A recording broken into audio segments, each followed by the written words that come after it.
하나님 말씀 함께 보겠습니다. 마가복음 10장 17에서 22절입니다. 마가복음 10장 17절로 22절 말씀.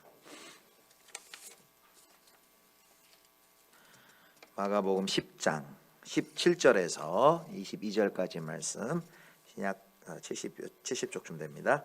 교독하도록 하겠습니다. 예수께서 길에 나가실새 한 사람이 달려와서 꿇어 앉아 묻자오되 선한 선생님이여 내가 무엇을 하여야 영생을 얻으리이까? 내가 어찌하여 나를 선하다 일컫느냐? 하나님 한 분 외에는 선한 이가 없느니라. 내가 계명을 안 하니 살인하지 말라, 간음하지 말라, 도둑질하지 말라, 거짓 증언하지 말라, 속여 빼앗지 말라, 내 부모를 공경하라 하였느니라. 그가 여짜오되 선생님이여 이것은 내가 어려서부터 다 지켰나이다. 예수께서 그를 보시고 사랑하사 이르시되 내게 아직도 한 가지 부족한 것이 있으니 가서 내게 있는 것을 다 팔아 가난한 자들에게 주라. 그리하면 하늘에서 보화가 내게 있으리라. 그리고 와서 나를 따르라 하시니 그 사람은 재물이 많은 고로 이 말씀으로 인하여 슬픈 기색을 띠고 근심하며 가니라. 아멘. 자, 오늘 정말로 알고 있나요? 라는 제목으로 조현 목사님 말씀 전하실 텐데 많은 은혜 받으시기 바랍니다. 이게 찬양인도 하고 또 설교하기가 쉽지 않아요. 여러분들 잘 또 집중해 주시고 우리 경경의 박수로 우리 목사님 맞겠습니다. 목사님 나와주세요.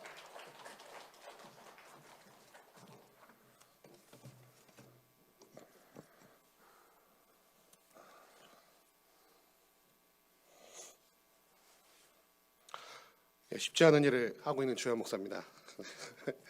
쉽지 않은 일을 또 맡겨주셔서 감사합니다. 그만큼 저를 신뢰해 주셔서 참 감사하고요. 예, 우리 앞뒤 여러분들과 인사해 볼까요? 참 잘 오셨습니다. 네. 제가 늘 참 잘 오셨습니다라고 인사하는 거는 정말로 참 잘 오셨기 때문이에요. 왜냐하면은 하나님의 사람들은요 예배의 자리로 나아가게 되어 있습니다. 그런데 하나님을 의지하지 못하는 사람들은 예배의 자리로 나아가지를 못해요. 그래서 예배에 나아가지 못하는 사람들 보면 참 마음이 안쓰럽습니다.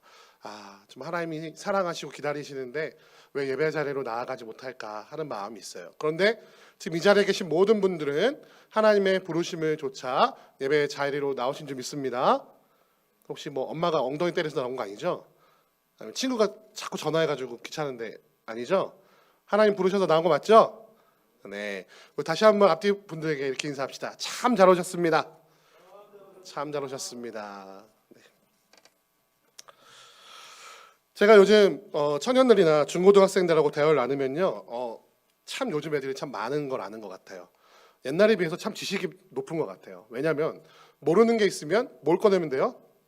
네, 싹 여기서.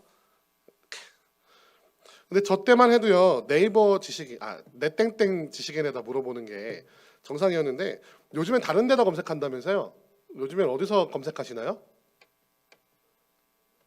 네, 요즘 친구들은 이렇게 글로 읽는 것도 익숙하지가 않아가지고 그 동영상 나오는 데 있잖아요. 동영상 나오는 데다가 이렇게 유땡땡에다가 이렇게 검색하면은 다 나온대요. 그래서 정말 모르는 게 없는 것 같아요. 요즘 친구들은. 벌써 어렸을 때부터 뭐 공무원 되는 뭐 공무원 시험 준비한다 그러고 뭐 주식한다 그러고 뭐 부동산 공부하고 하여튼 돈 버는 데는 빠삭한 것 같아요. 그래서 어떤 문제가 다가와도 난 다 할 수 있어, 난 다 알아 라고 말하는 사람들이 요즘엔 참 많이 있습니다. 그래서 요즘 가장 무시받는 사람들이 누구라 그래요? 가장 무시당하는 사람들이 전문가라 그래요. 전문가. TV에서 전문가가 뭐 한마디만 하면요 댓글이 엄청 달려. 전문가라고 하면서 하나도 모르네 이러면서.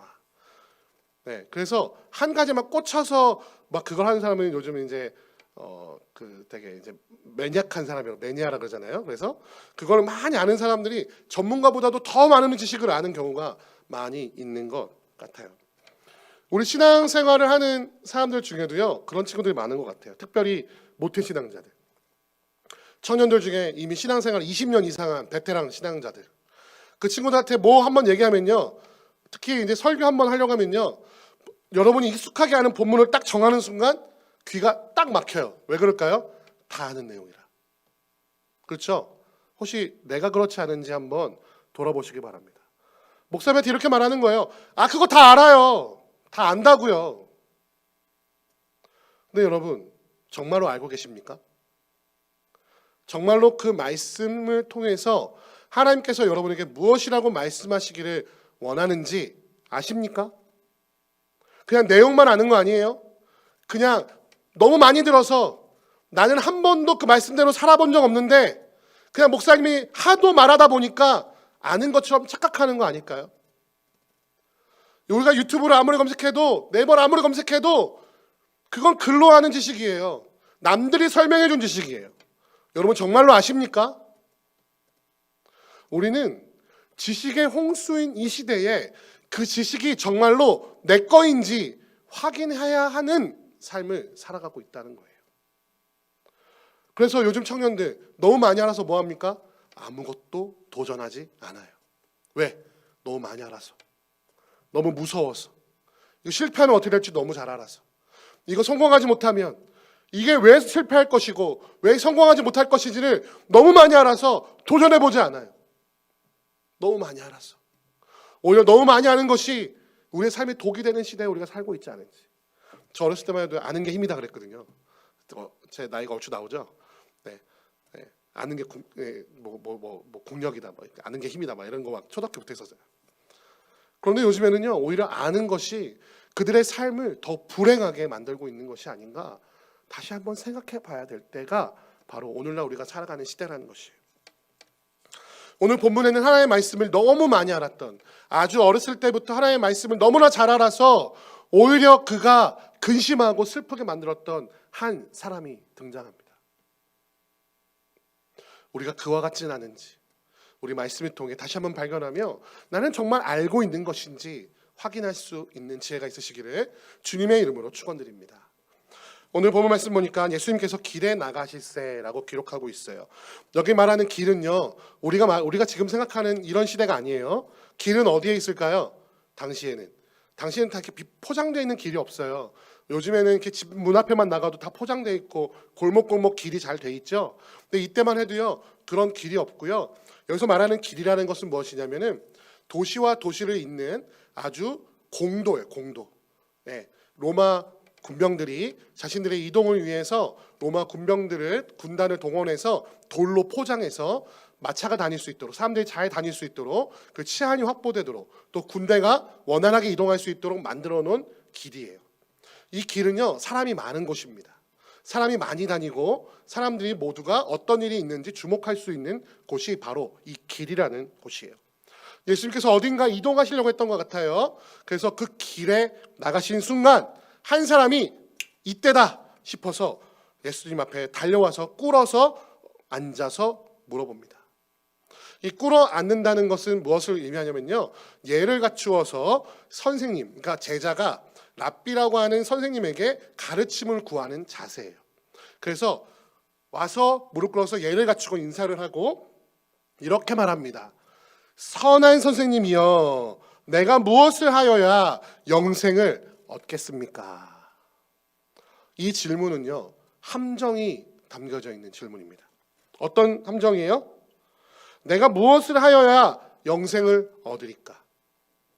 여러분, 제대로 된 가르침을 얻으려면 어떻게 해야 돼요? 내가 이렇게도 해보고 이렇게도 해보고 이렇게도 하는데요, 잘 모르겠어요.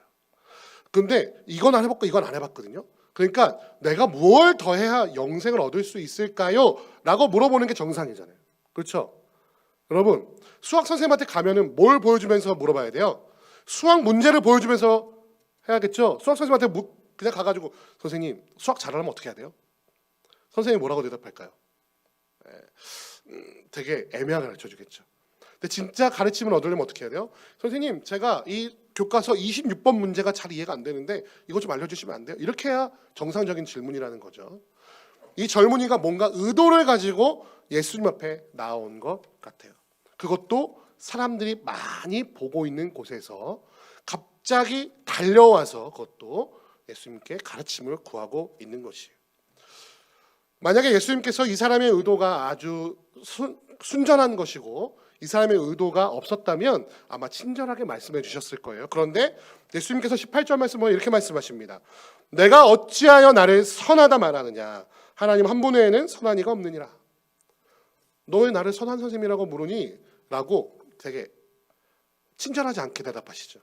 왜 그럴까요? 지금 이 젊은이가 예수님을 선한 선생님이라고 말하고 내가 무엇을 하여야 영생을 얻겠습니까? 라고 말하는 거에는 자신의 의도가 있음을 예수님께서 간파하셨기 때문이에요. 첫 번째, 선한 선생님이라고 말씀하신 것. 지금 예수님은 뭐라고 소문이 나 있습니까? 선지자다. 그죠? 그리고 메시아일지도 모른다. 그리고 한간의 소문에는 예수님이 하나님의 아들일 수도 있겠다라는 소문이 나 있는 상태였어요. 무슨 얘기예요? 굉장히 유명한 사람이었다는 얘기예요.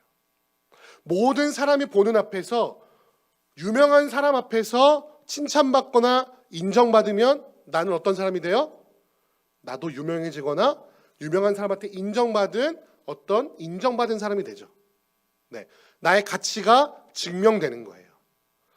지금 이 한 사람이 예수님 앞에 달려나와서 예수님의 선한 선생님이라고 얘기하고 있는 것은 당신은 유명한 분이죠. 그렇죠?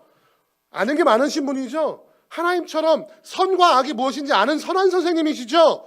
그러니까 지금 나를 좀 봐주시고 다른 사람들이 보는 모든 앞에서 나 좀 인정해 주세요 라고 하는 마음이 지금 이 질문을 던지고 있는 이 사람에게 지금 보여지고 있다는 것입니다.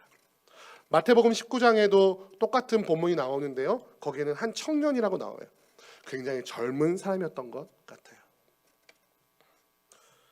젊은 혈기에 예수님 앞에서 인정받고 싶어서 예수님, 내가 뭘 해야 영생을 얻겠습니까? 영생을 얻는 건 당시 유대인들이 모두가 꿈꾸던 천국에 가는 거잖아요. 하나님의 꿈, 하나님은 나라, 하나님과 함께 영원토록 함께 사는 그 천국에 가는 것. 유대인들이 모두가 원하는 건 아닙니까? 내가 어떻게 하면 영생을 얻겠습니까? 라고 대답하자 예수님은 정론을 말씀하십니다. 19절에 내가 계명을 안 하니 10계명에 대해서 말씀하세요.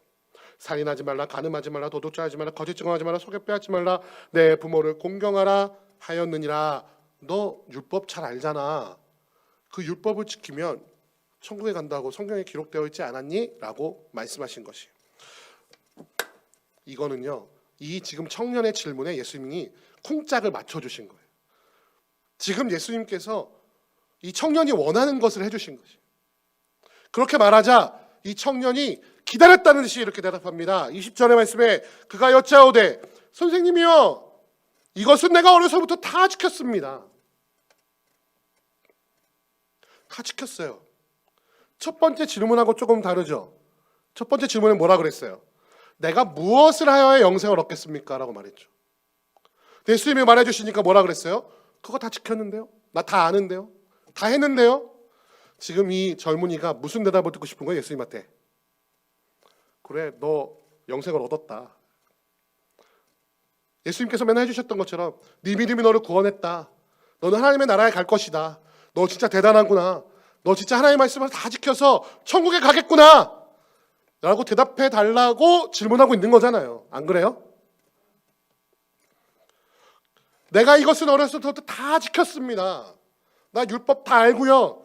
율법 다 지켰어요. 그러니 이 모든 사람들 앞에서 내가 천국 간다고 인정해 주세요 라고 지금 요청하고 있는 거예요.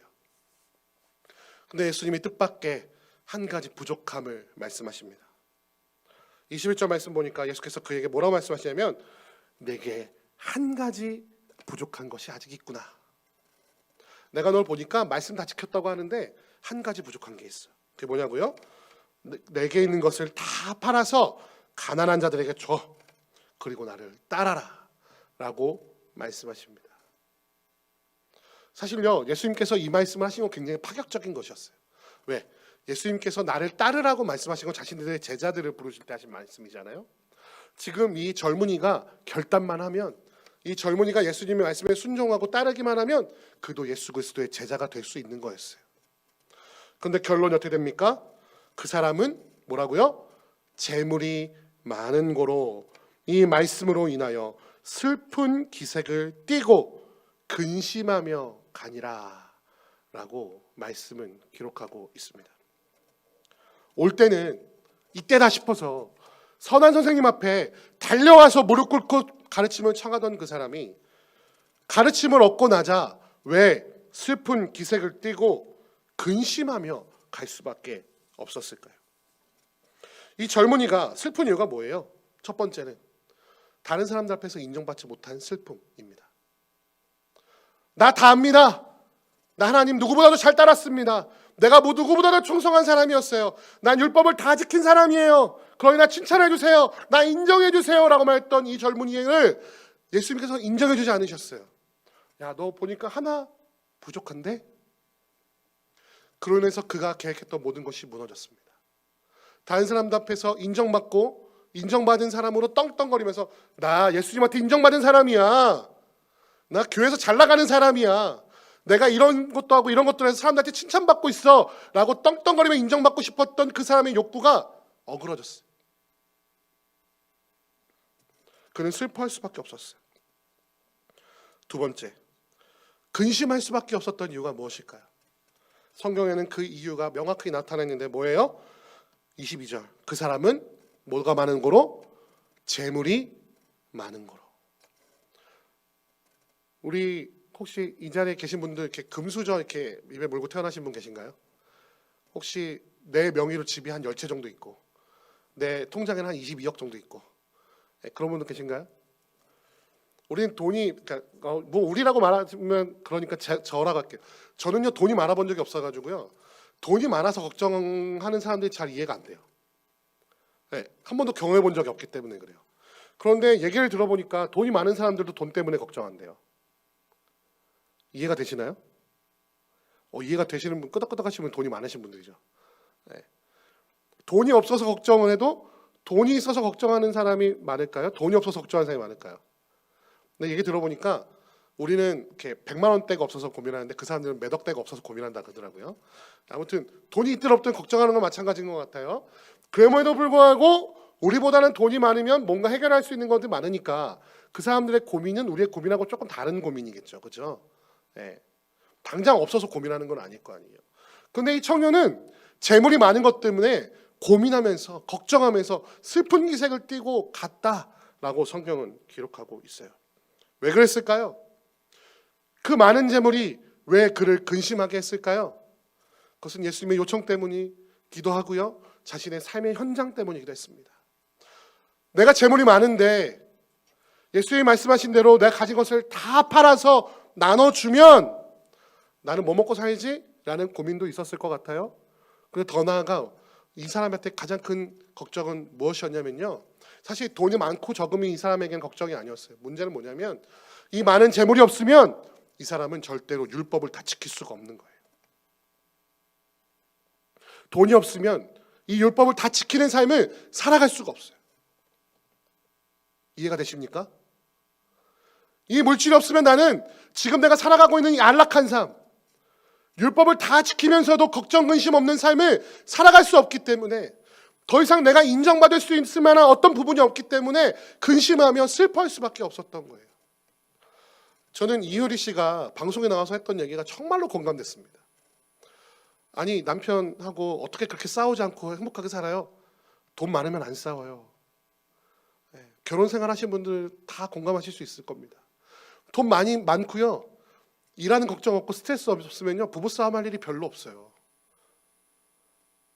돈이 많았기에 그는 율법을 다 알고 다 지킬 수 있었다라고 자신 있게 말할 수 있었는데 그 물질을 다 버리고 나면 자신이 살아갈 근거, 내가 율법을 다 지켰다고 말할 수 있는 근거가 사라지기 때문에 그는 슬퍼하며 근심하며 돌아갈 수밖에 없었습니다.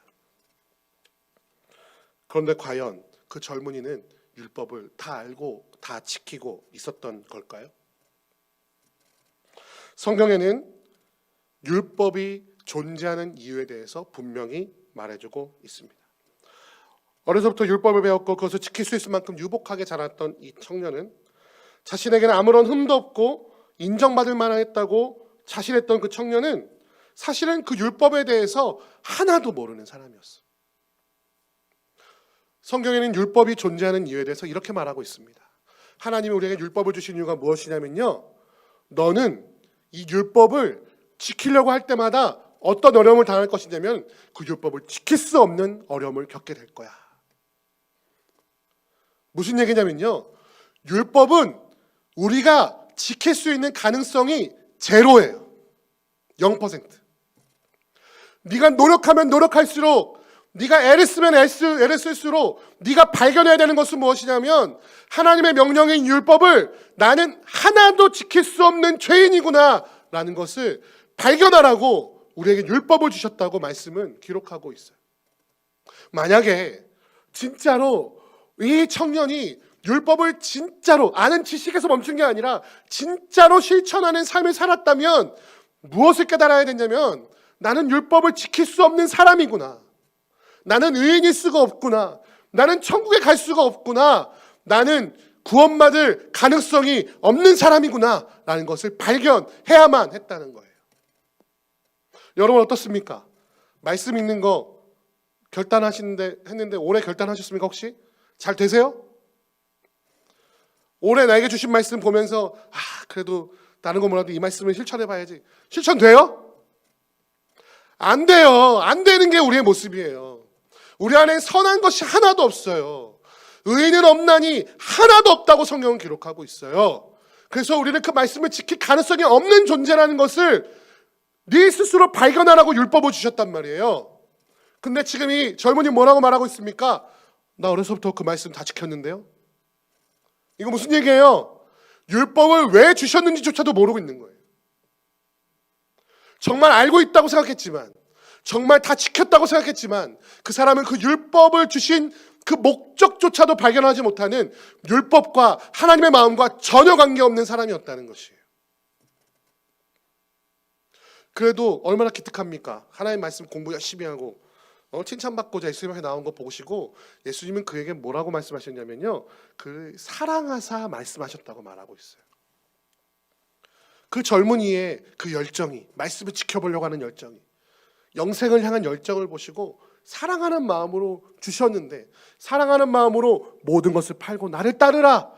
진짜 율법이 뭔지 알려줄게. 진짜 영생으로 가는 길이 무엇인지 알려줄게. 진짜 순종의 삶이 무엇인지 너의 나의 제자가 되어 나의 길을 배워. 이제는 하나님의 마음을 나에게서 배워. 너의 마음을 지워버리고 그 마음 속에 하나님의 마음을 쌓아가라고 사랑하는 마음으로 그에게 말씀하셨으나 그는 자신이 다 알고 있었다는 착각 가운데 빠져, 내가 율법을 다 지키면서 살았다는 착각에 빠져 그 물질로 인하여서 내가 율법을 지킬 수 있었다는 사실로 인하여 슬퍼하며 근심하며 돌아갔다고 성경은 기록하고 있는 것이에요.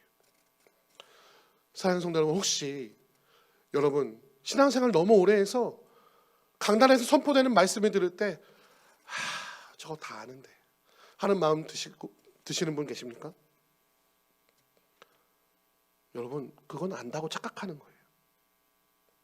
그 말씀이 여러분의 마음에 새겨지고 성령 하나님께서 이끄시는 대로 그 말씀을 실천하여 정말로 부딪혀서 내가 아는 것이 아니었구나. 나는 할 수 없는 사람이었구나. 나는 그대로 살아갈 수가 없는 사람이었구나 라는 것을 통탄하며 이 시간 눈물 흘리며 가슴 치며 기도하는 사람이 아니라면 여러분 그 말씀을 아는 게 아닌 거예요. 사랑하는 성도 여러분, 정말 아십니까? 정말 하나님의 말씀 아세요? 정말 하나님의 마음 아세요? 내가 그 하나님의 마음을 안다고 생각하는 바로 그때가 제일 위험한 때입니다. 사단은 계속해서 우리에게 속삭여요. 너 그거 다 알잖아. 뭘 들어. 야, 너 다 알잖아. 뭘 읽어. 다 알잖아. 뭐하러 소그룹해. 다 알잖아. 다 해봐도 아무 소용없는 거. 날마다 우리에게 그 속삭여요. 그래서 의욕을 꺼트려요. 도전하고자 하는 의욕이 없어지게 만들어요. 야, 인생 살아봤자 뭐 있냐? 아무것도 없어. 너 공부해봐야 무슨 소용이 있니? 취업해봐야 무슨 소용이 있니? 일해봐야 무슨 소용이 있니? 너 다 알잖아. 어떻게 됐지? 요즘 우스갯소리로 말하죠. 어떤 테크트레이터도 마지막엔 치킨집 사장 된다고. 그런 거짓말이에요. 거짓말. 하나님은 우리의 인생을 그렇게 헛되게 만들지 않으세요. 하나님의 말씀 또한 그렇게 헛되게 만들지 않으시는 분이 우리 하나님을 기억하시는 여러분과 제가 되기를 주님의 이름으로 축원드립니다. 내가 이미 다 알고 있다고 생각하는 바로 그때에, 바로 그 순간에 기도하십시오. 하나님, 내가 다 알고 있다는 생각에 착각에 빠져 있는 것 같습니다. 하나님의 말씀 다 알고 있다고 여겨졌던 그때, 내가 하나님의 뜻대로 살아가고 있다는 바로 착각하는 그때, 하나님 내게 말씀해 주십시오. 내게 부족한 것이 무엇입니까? 내게 하나님의 마음을 부어주십시오. 내가 무엇을 해야 합니까? 무엇을 향해 나아가야 합니까? 주여, 나의 연약한 마음을 부서뜨리시고 나의 그 깜빡한 마음을 다 깨뜨려 주시고 오직 하나님의 마음으로 나를 채워주옵소서라고 기도해야 될 때가 바로 그 순간임을 기억하시는 여러분과 제가 되기를 주님의 이름으로 축원드립니다. 다시 한번 주님 앞에 질문해 볼까요? 이 젊은이가 정말로 하나님의 말씀을 아는 자였다면 주님 앞에 나아가서 무엇이라고 간구해야 될까요? 주님, 주의 말씀을 내가 행해보려고 했는데 하나도 할 수가 없었습니다. 하나님, 나는 무익한 종입니다. 나는 영생에 들어갈 자격 없는 자입니다. 주님, 나를 불쌍히 여겨 주옵소서. 이것이 사실 이 젊은이가 예수님 앞에 나와 엎드려 간구해야 될 말씀이었다는 사실을 우리가 기억하며, 우리가 하나님의 말씀 다 안다고 생각할 때, 교회 생활 나 너무 익숙하다고 생각할 때 이 젊은이를 기억하십시오. 그리고 주님 앞에 나와 엎드려 이렇게 기도합시다. 주님, 나는 선한 것이 하나도 없는 사람입니다. 우리 교회는 선한 것이 하나도 없는 교회입니다. 우리 공동체는 선한 것이 하나도 없는 공동체입니다. 하나님, 주의 마음을 우리에게 부어주셔서 나를 통하여 일하여 주옵소서. 주님, 나를 불쌍히 여겨주십시오. 우리 공동체를 불쌍히 여겨주시고 우리 교회를 불쌍히 여겨주시고 우리 나라를 불쌍히 여겨주옵소서라고 엎드려 기도할 수 있는 지혜가 여러분과 저에게 있기를 이 시간 주님의 이름으로 축원드립니다.